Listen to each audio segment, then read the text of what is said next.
Welcome to Learn Japanese Pod, the podcast dedicated to helping you improve your Japanese. And you're listening to the Fun Friday edition of the podcast, where we temporarily put down our Japanese textbooks and talk about cool stuff related to Japan, its culture and people. And in this episode, we'll be talking about trending words and phrases from Japan during 2021. And I thought this would be a fun way to look back at the past year and talk about the prevailing trends and big ideas influencing Japan this year. And I'm joined by my good buddy, Andy. Woohoo! Hey, dude, how you doing? I'm good. I'm great. How are you? I'm fine, but I want to lay a ground rule down if I could. Yes. Please go ahead. 2 years ago, we had a Fun Friday on looking back on the coronavirus now that it's clearly finished. Then we had another show just 1 year ago where we were looking back on that and talking about the new corona-free year that lie ahead. I'm not doing that again. Let's talk about something.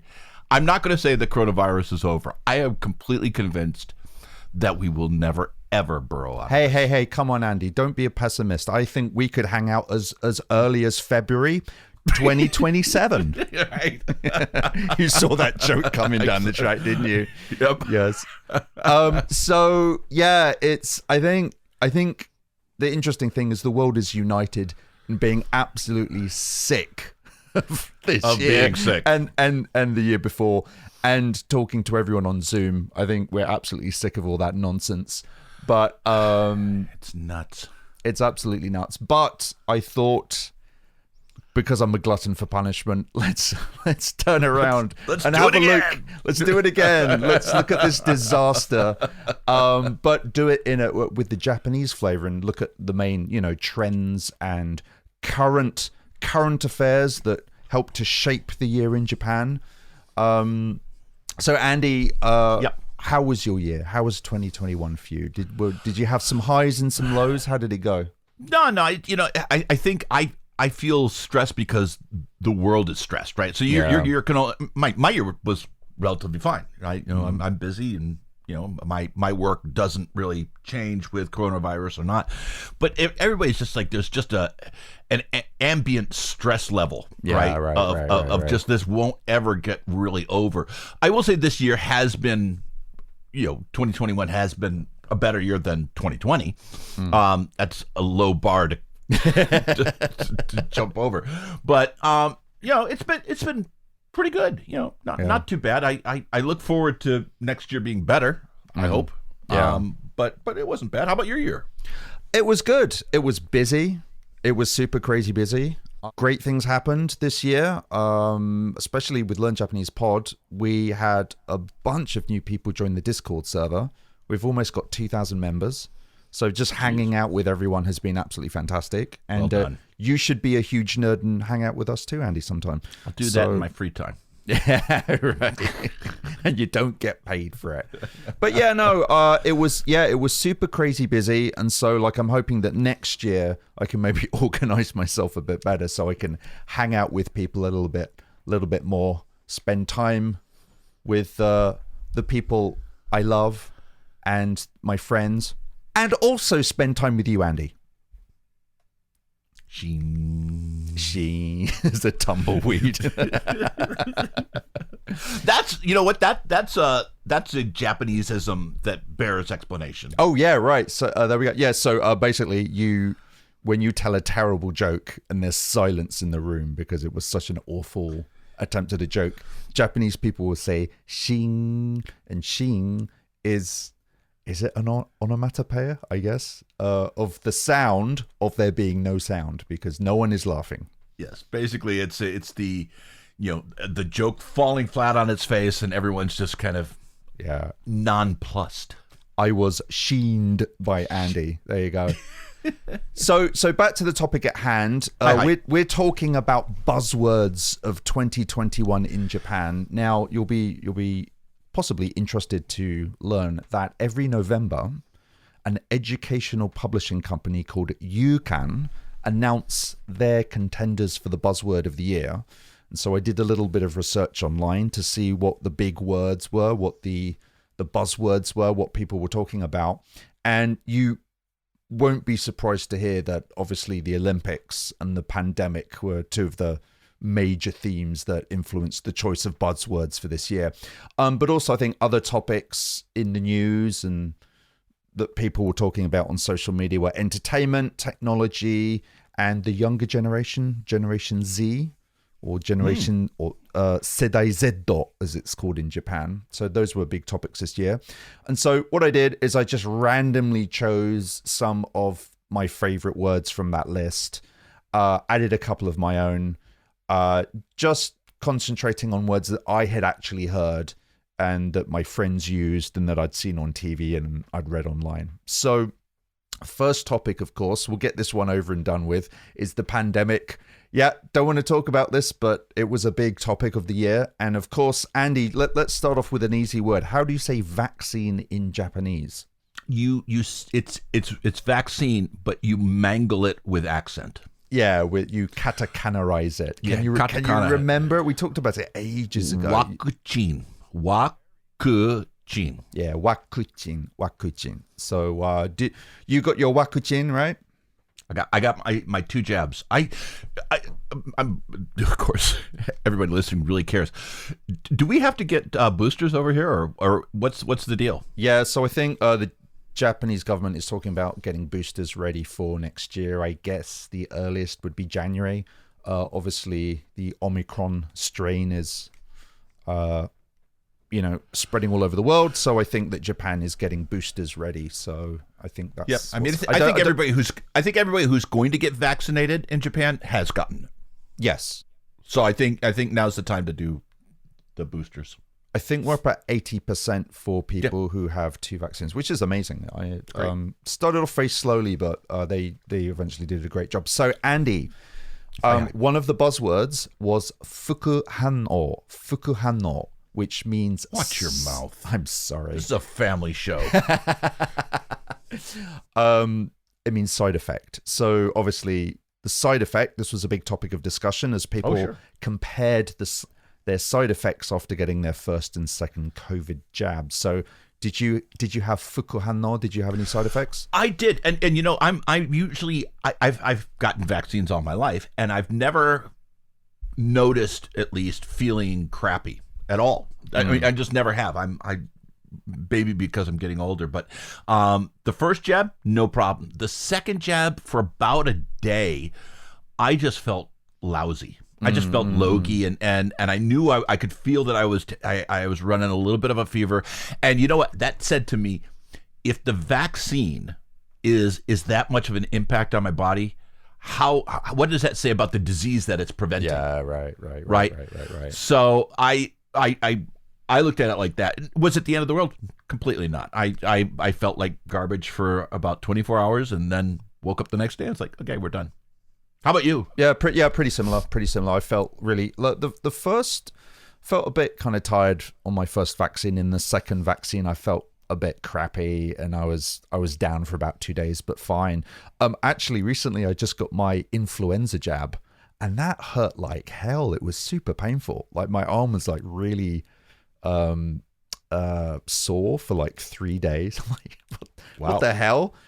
Am I some big wuss? And then I talked to one of my friends, and she said, no. Yeah, the influenza vaccine really hurts. So you are a bit of a wuss. Big wuss. Yeah. I am a big wuss. So it's not really an either or thing. It hurt, and you're a big wuss. double punch there. Moving on to the next buzzword, and that was Hen'i kabu. So Hen'i means mutant, and kabu has various meanings, including stock, as in investing in stocks, but it also means variant. So like a variant or strain. So Hen'i kabu is basically talking about the way the COVID-19 virus has mutated and spread throughout the population. And obviously we've been hearing a lot about that on the news, and recently we're now onto Omicron kabu, or the Omicron variant. which sucks, but at least the world is better educated in the Greek alphabet. So yes, that's the silver lining there. I was about to say, if somebody told you 5 years ago that you would be learning all the Greek letters in katakana, you would have told them they were nuts. Yeah, not only are we learning the Greek alphabet, we're learning it in katakana. In katakana. A big shout out to Tomo Akiyama, who has appeared on this podcast and did his dissertation on katakana, which is quite an amazing topic to study. Now, Andy. Hi.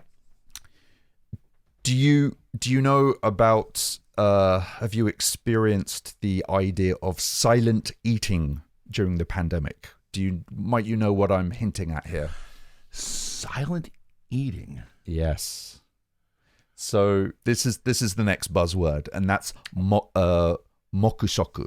So moku means silent, and shoku means eating or food. Right. So basically, there were lots of signs in restaurants this year asking people to take their mask off only when they're eating and to keep it on when they're not eating. And also people were asked not to speak loudly to reduce the risk of transmitting the virus to other people. Makes sense. To be honest, I didn't pick up on that, which explains why I've been politely asked to leave many dining establishments. I'm kidding. See what's in tone. Or even worse, not being invited back. Not being invited back, which is the way that it happens in Japan. It's like you'll never be kicked out. You just won't be invited back. No, I'll be honest. I mean, I work from home anyways, so it was fairly easy for me to just not go out that often. And now that people are vaccinated, I think is that policy still in effect, or is that more of a early 2020 word? What the mokushoku? Mokushoku, yeah. I personally thought. I think it started in 2020, but I saw it a lot more in 2021. Because like in 2020, one of the buzzwords was, of course, mitsu. Mitsu, yeah. Right, you remember mitsu? So the three things you shouldn't do mitsu desu to avoid transmitting the virus, right? Yeah. But yeah, I think mokushoku, silent eating, kind of took off this year. I was talking to Ami Sensei about this earlier, and she said, "What's the point? When you go out and eat, you want to talk with your friends." And I'm like, yeah, I know. It's the tension between trying to stay healthy and also having fun. No, it's just a bit of crappy. This is when you can socialize easier through a computer than face to face. The world's on its head. It's on its side. Okay, here's another one for you, Andy. Are you ready? Yep. Rojo nomi. So rojo means on the street, and nomi means drinking. So can you guess what this was about? I can take a stab. So one of the things that Japanese people will never sacrifice as a culture is alcohol. Just never will. Bless them. Bless their pea-picking hearts. I am completely with them on that commitment.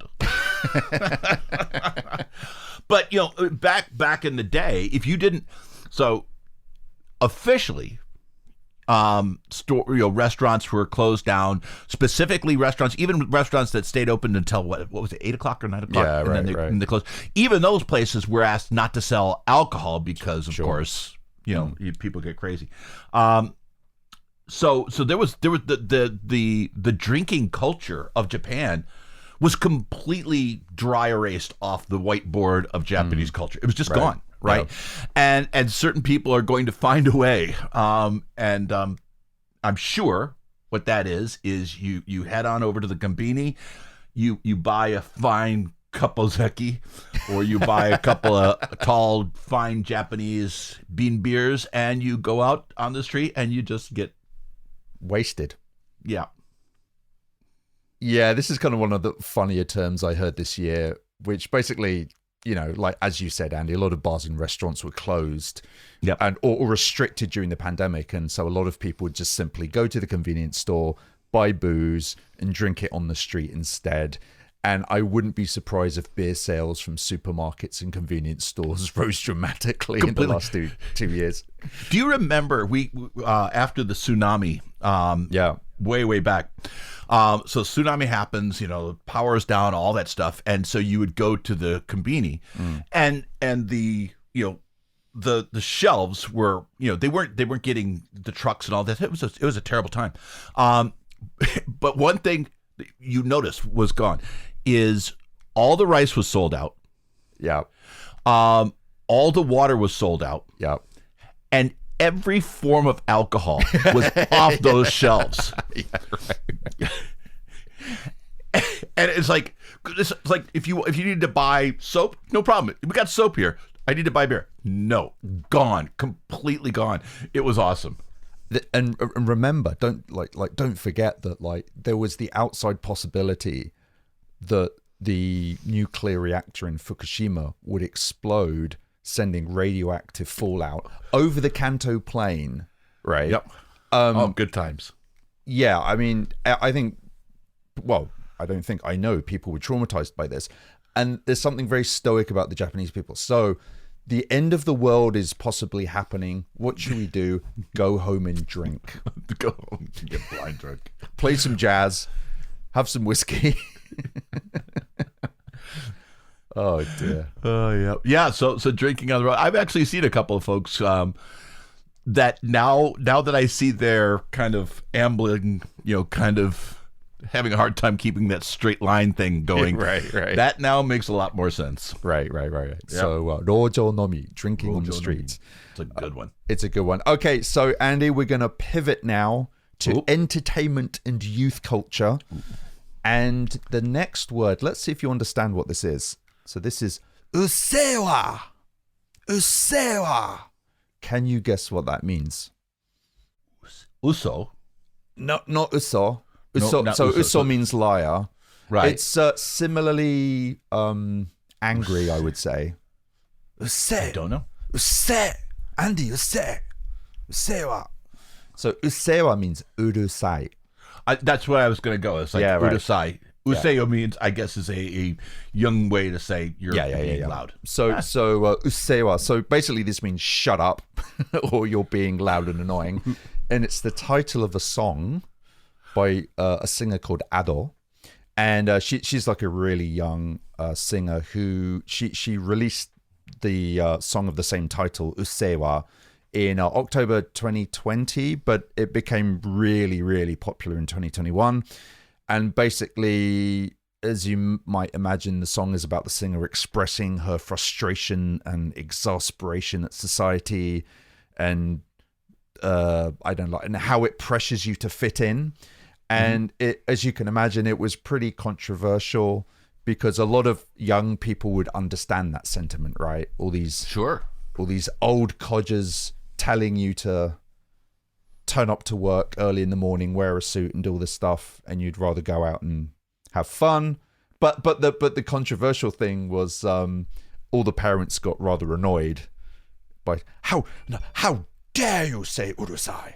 That's not respectful. That's not respectful. Yeah.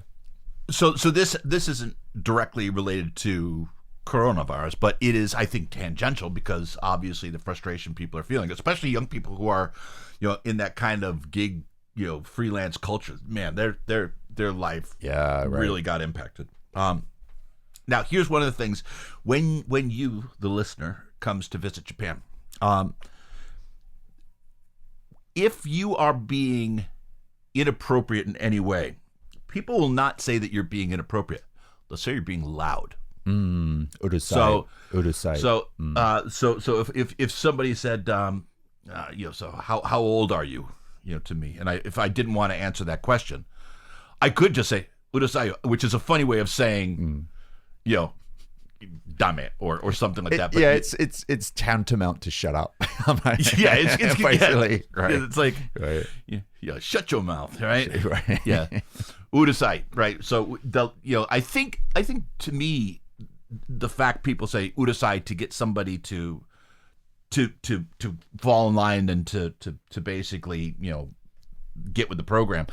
Always, I think that goes to the Japanese saying that the the nail that stands up gets hammered down or something like that. Right. And I think the loud person, or the inappropriate person is then equated with being loud, even if they're not being loud, right? Urusai is more culturally outrageous than decibel-y. The medieval fantasy film version of that is "You forget yourself, sir." So nice. Which of course is very popular Japanese. You forget yourself, sir. So yeah, well, I mean, yeah, but like Urusai is like you're being loud and annoying, or you're out of order.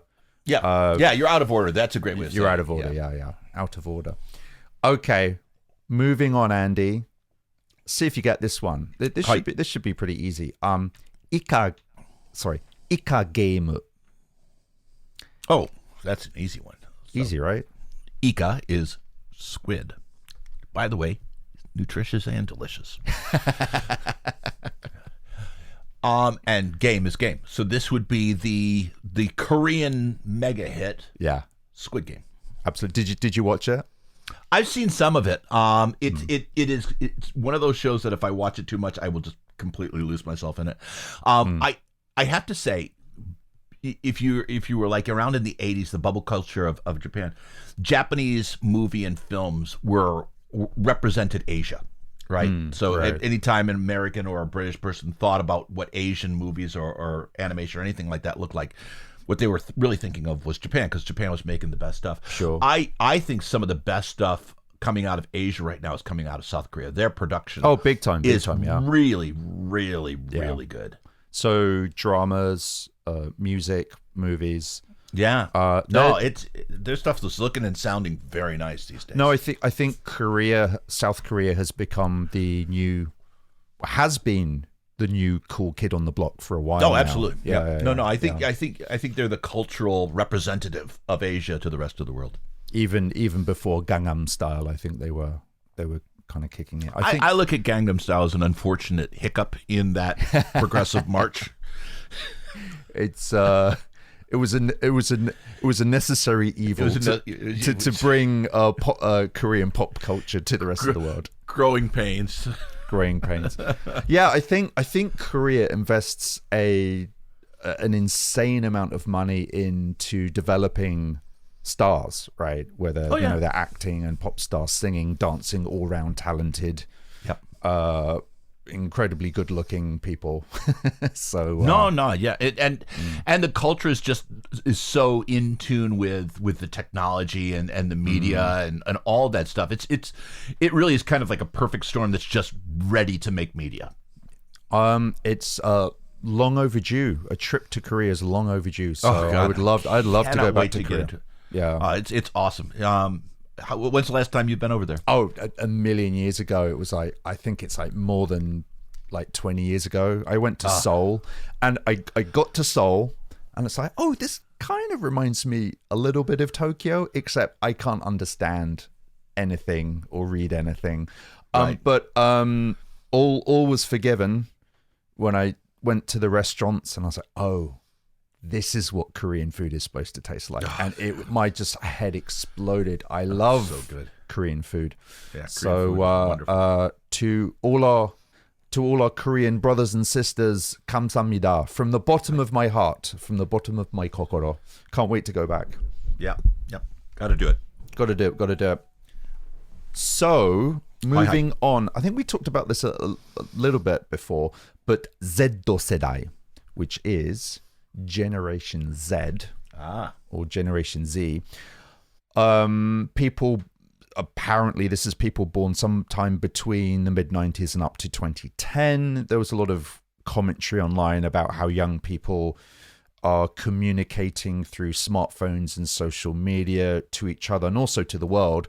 And those young skateboarding champions at the Olympics were seen as examples of this new generation that was doing great things and reaching out to the rest of the world, but at the same time, I think struggling during the pandemic. I don't think the young generation were having an easy time of it before the pandemic, but when the pandemic hit, it was even worse. So, oh man, they're gonna get us when we're even older. Oh yeah, revenge is going to be sweet. very, very fun for them. It's Corona has probably, I know it for a fact, has taken, the younger generation, anywhere between 10 and 30, right? That area where they're, high schoolers and then into their early professional days, and then the rug gets pulled out from under them. All the things that they thought they could count on. As hard as it is to be a young person in Japan, which is already pretty tough to be a young person anywhere, right? Right. But in Japan, there's just so much, kind of ingrained structure that, makes it tough to be a kid. And then Corona hits, man, I hope for people like that, and my daughter's 16, so I'm hoping for her too, that, things, even out and get back to a place where, they can reasonably go out and they can reasonably expect to, to enjoy a full life. So she is Generation Z, right? What's the birth year of Generation? So it's between them from the mid 90s up to 2010. So she was born like 2004, right 2005, 2005, yeah. 2005, right? Yeah. So she's Generation Z. Generation Z, yeah. There you go. I'm Generation Clueless, I think. Sheen. Hey, why don't you read the phone book? It would be funnier.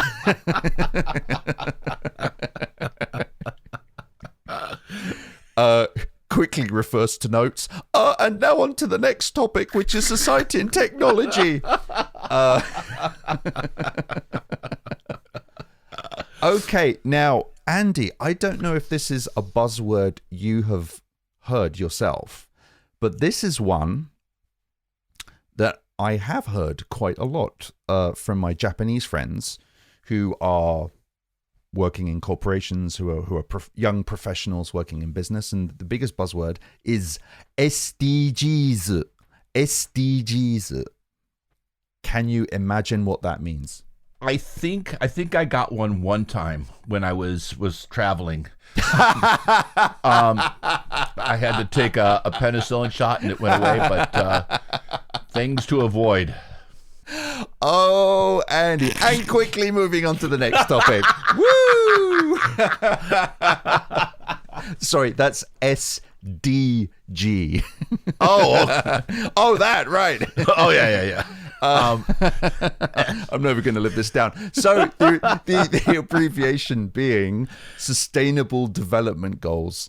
So our mutual lovely friend Asuka-chan has been, like, at her work, she's been talking about Sustainable Development Goals. Apparently this was something adopted by United Nations members back in 2015, and it's become like a really big business buzzword.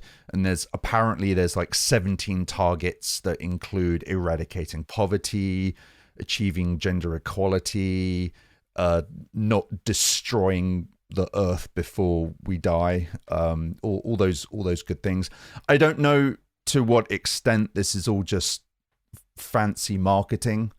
I'm sure there's good intention here. Oh, sure. And I hope it's not just a buzzword. I hope that this is something that companies can work on, but who knows? I hope it's more successful than Cool Biz was. You remember Cool Biz? I remember Cool Biz. Andy, what was Cool Biz? So I think that this was one of a few times when Japan's tried to adopt Western corporate culture or Western culture, and it just doesn't fit. So Cool Biz refers to the businesses where it's casual, it's informal, it doesn't have the cubicle farms that the typical life-sucking Japanese business office has. Yeah. And it was just basically, it was Cool Biz kind of like a hip kind of Western company culture. Yeah. And the government tried to promote it, right? And I think they were, predictably unsuccessful. The businesses that were already cool businesses continued to be, but you just can't take you can't take your traditional Japanese companies, right? Like Nissan is not going to say, "Hey, it's Hawaiian Shirt Friday." Yeah, right. It's just not one of those things. It doesn't fit with the way that Japanese treat their culture. Yeah, it seemed to be a relative flash in the pan, and it was. For companies that achieved quote cool biz, it was just the thin veneer over this ancient traditional way of doing business in Japan. One of the aspects of cool biz that was adopted, but maybe wasn't such a profound change, but a more of a visual change, was people were encouraged to take off their ties during summer. Yeah. You remember that, right? And then you encouraged like to not crank up your air conditioner. So don't put your air conditioner on like 25 degrees. Keep it at like 27 or 28 degrees. So you're not using so much electricity. So that's something everyone adopted. Whether that made any real difference is a different argument. Here's why it did. Is because that part of cool biz hooked into one of the hooks of Japanese culture, which is motai nai. So what is motai nai? Motai nai is just don't be wasteful, right? Yeah, exactly. So so motai nai is one of those Japanese words that just encapsulates an aspect of Japanese culture, right? And so when you say don't wear a tie, it's cool, it looks cool. People don't care. I don't think Japan I don't think Japan culture was moved by that argument. When you say take off your tie and unbutton your shirt and save electricity, motai nai desu. And so that will work. Now I'm hoping that you mentioned a couple of the things that are hopefully going to be changing. One of the things that, having a daughter, I hope will stick, and I think there are some small victories being had over here, but I do hope that one of the things that we can do is I think make the genders more equal in terms of work and in terms of professional life. I think that's one place where I think clearly Japan has a lot of catching up to do.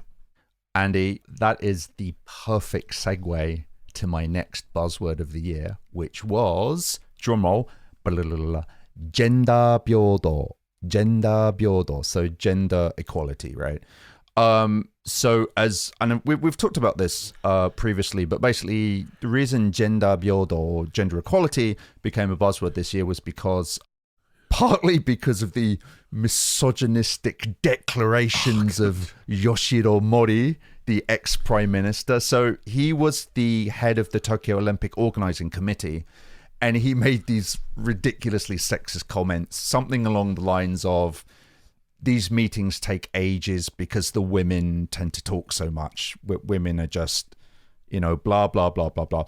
I think when people in Japan heard that, they just had it. They just had enough. And I think it was seen as blatant sexism. And also, I think it was seen as an international embarrassment.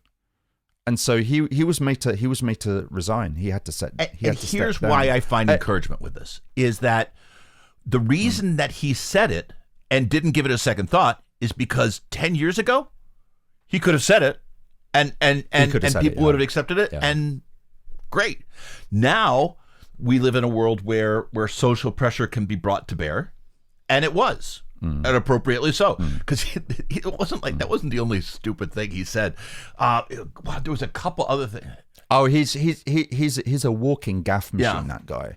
I mean, not that I am excusing him, but in a way, I kind of feel sorry for him because I kind of feel like he's from a different planet. He's from a different generation, and just his understanding of the world and women's place in society is just so old and traditional. He's kind of, what? Hey, what's the problem? I'm just what's the keeping matter? It real. No, and this is the funny thing. Yeah, real stupid. Really out of a job. Really out of a job. And here's another thing. When you guys come to Japan, you will see you'll run across people that are on the older side of old. right? That not are past middle age, but they're actually old people, and they are from a different Japan than the one that you just came to visit. Because things have changed, and I think that's going to be. I don't know if it's really frustrating because people, Japan culture respects old people. As again, it's one of the cornerstones of Japanese culture. But I'm sure that these people, as they're getting older and seeing things happen in society that they can't relate to, are confused that this this has changed so quickly, right? I'm not saying it will, but I think that it's what I'm saying, I guess, is that what happened this year with gender equality is encouraging because it would have been completely not expected to happen even a short while ago, right? So right. This individual person, sorry they lost this gig, but I'm glad that Japanese society, put its foot down and said, that's enough. We're not doing this anymore. We're doing something better. You know what Japanese society said? They said, "Usewa, right? Shut up." I mean, like, to give credit where credit's due, gender equality has improved a smidgen, I might dare say, in Japan over the last couple of decades. But there's a noticeable absence of women in leadership roles, and there's financial inequality, and there's other kind of very old, kind of prejudicial ideas of women's roles in society. So there's a lot of inertia. There's a lot of inertia. There's a lot to overcome, and Japan won't do it quickly because Japan won't do it quickly. But if it doesn't start, it's never going to happen, and it has started. We just need to make sure that it continues. Yes. It only took the Olympics and a pandemic for stuff to change, right? But hey, sayonara mori, usewa. So I couldn't not talk about this next buzzword, although arguably this isn't just 2021, it's also 2020, and that is remote work or telework. Sure. So, working from home, work from home. There's another kanji, which is zaitaku kimmu. Zaitaku means being at home, and then kimmu means work. So there's a bunch of buzzwords which basically mean the same thing. We don't need to go into this in detail, but you know what we're talking about. Interestingly, apparently, like, rates of people working from home were much lower in Japan than they were in, say, the States. And I think, definitely the older generations didn't get it, didn't like it, didn't want to do it, and wanted to get back to the office as soon as they could. But, it's interesting. When coronavirus started 43 years ago, I remember, and you remember, that a lot of our coworkers that we started working. Everybody started working from home. The office was effectively closed, and a lot of our friends' offices were effectively closed, and our Japanese colleagues and friends were having a hard time coping with the stress of not coming into the office. I think that's been overcome. I think that now, I think that had the virus lasted for a year, I think the rubber band of culture would have snapped right back, and people would just go right back to where they were, right there in the office. Yeah. I'm not so sure that all of the offices that were closed will reopen, and they're certainly not going to reopen in the same way. So I think there's a cultural shift that's happening there. No, I agree with that 100%. I think, many people have gone back to work, but I think there's been a perceptible shift. Japan has moved a couple of inches towards working from home, whereas maybe European countries and North America was more inclined to work from home. There's probably a bunch of reasons I can't be bothered to get into, one of which is Japan is just more traditional, right? But there's definitely been, I think, a small but perceptible permanent shift. Yeah, no, I completely agree. I think things have permanently changed. Maybe not as fundamentally or as extensively as in the West. But I think that, for example, when I was, before coronavirus, when people asked me, where my office is, and I would say I work from home. Oh, sugoi. It was like a big deal. And now I say I work from home. It's like, oh, okay, so me too, or whatever. I think now it's just not as a big a deal to work from home or telework or remote work.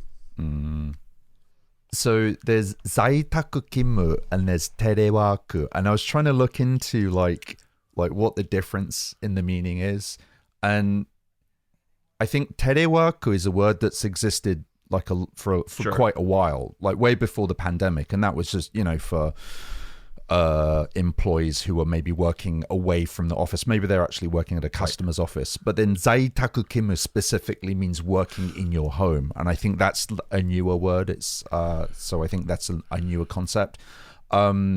Actually, just going back to another reason, just randomly, another reason why some Japanese people didn't like working from home is because, remember, homes tend to be a lot smaller in Japan. No, I think there's two reasons. I think there's two factors. First of all, Japanese houses are so small, and there's just no place where you can.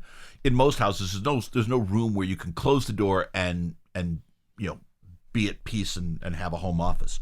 It's just not. It's just not that common, right? The second thing is, I think that there is a high value in collaboration, communication, and congregating together. And so I think socially, regardless of the efficiency and all that, I think socially, Japan likes to get together in offices. Yes. And I think so much torque has been put on that desire to get together that it has fractured somewhat. And I think the need for Japanese culture to gather together has changed. I won't say it's gotten weaker, but it has changed. One thing I never understood, I didn't really have an appreciation of before, was it's not so much what you individually bring to the company. It's like how you contribute to the group. How good a team player are you? And it's just harder on Zoom. Oh, it's completely it. But as you know, because you work from home. You used to work in an office, but you build your online skills, right? And you get more comfortable with the medium of Zoom and Skype and all the other things that we've learned how to use. Companies whose stock I wish I had purchased in 2018. Right. Like mask manufacturing companies. Right. Alcohol dispenser bottle companies, right? That's pretty much it for buzzwords for 2021. Another one I just really don't want to talk about, but I should have an honorable mention, which is NFTs, non-fungible tokens. If cryptocurrency was the cool kid on the block, now it's NFTs. I don't understand them. I don't get it. If you do, you're smarter than me, and good luck. That's all I'll say. But yeah, NFT did become a buzzword in Japan. People were talking about it. I think my buzzword for this year is mo ewa. I've had enough. I'm done. So to me the cousin of NFTs is Bitcoin and other cryptocurrencies, which I don't think has really taken off over here, has it?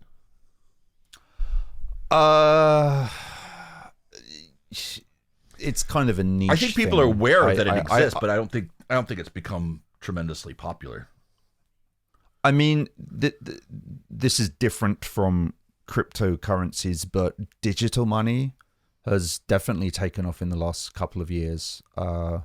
Just paying with digital wallets and stuff, which is separate from cryptocurrency. But yeah, I think people know about it, and a couple of otaku probably have deal in NFTs and have purchased them or whatever. I'm too dumb to understand what it is. I'm going to buy an NFT of this podcast episode. Right. Oh, it's going for $1 million. I'll pass on it. I thought I was going to make a bunch of money.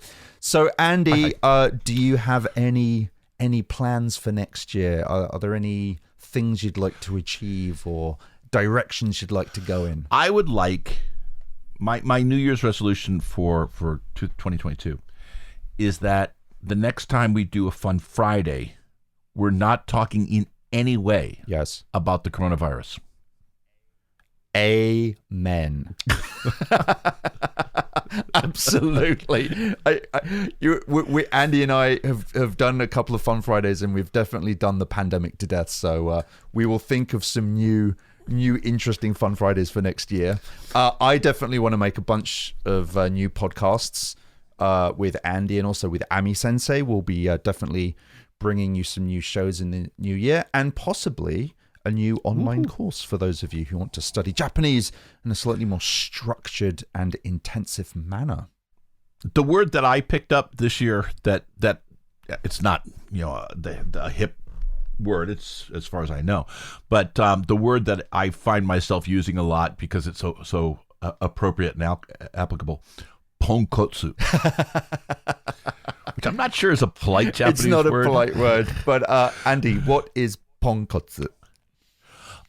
Just basically it means crappy. Yeah, right. Yeah, just low quality, just garbage kind of thing. Like trashy. Yeah. Trashy, yeah. Right. So Ponkotsunen, this is 2021 was Ponkotsunen, a garbage year. Yeah. that I don't think that's a hip trending term, but it served me well in this year. No, I understand that feeling very well. But there you go. We're done. We literally have about 24 hours left of 2021. So I wanted to... Thank God, yeah. So I wanted to record the last podcast of this year with you, Andy. Well, thank you. And talk about what an awful year it's been. And hey, things can only get better. So things will get better. Things will get better. I am convinced things will get better. And things will get better for you, the Learn Japanese Pod community. Nice. Amen to that. By the way, by the way, big shout out to everyone who's listening to the podcast. A huge shout out to everyone on the Discord channel.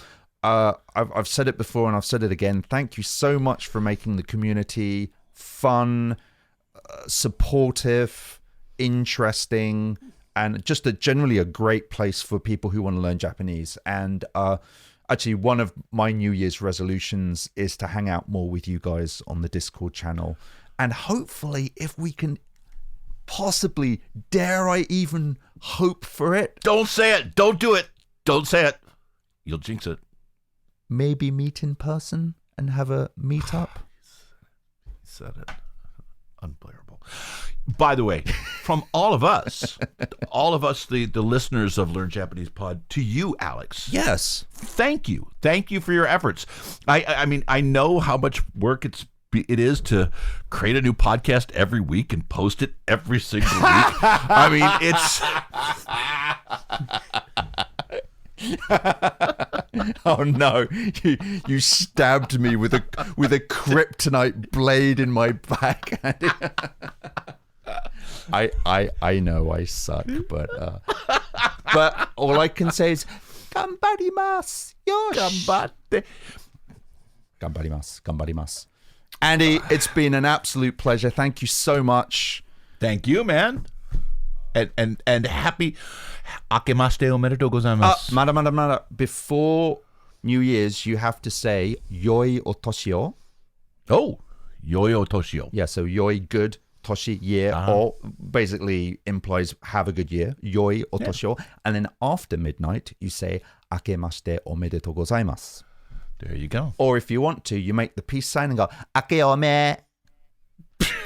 And that really doesn't go down with the older generation at all whatsoever. I tried that once. Or anybody. I don't think, imagine. I learned the hard way many years ago. I went, Akeome, to one of the older, stuffier members of the company I used to work for.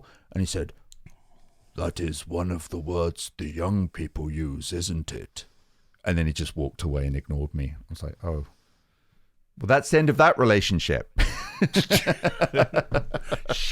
So everyone, thank you for listening. Things are going to get better. Take care of yourselves. Rest. Recuperate. plan ahead for next year, and I'm looking forward to making more podcasts for you. And let's learn Japanese together. So yoroshiku onegai shimasu. See you next time, people.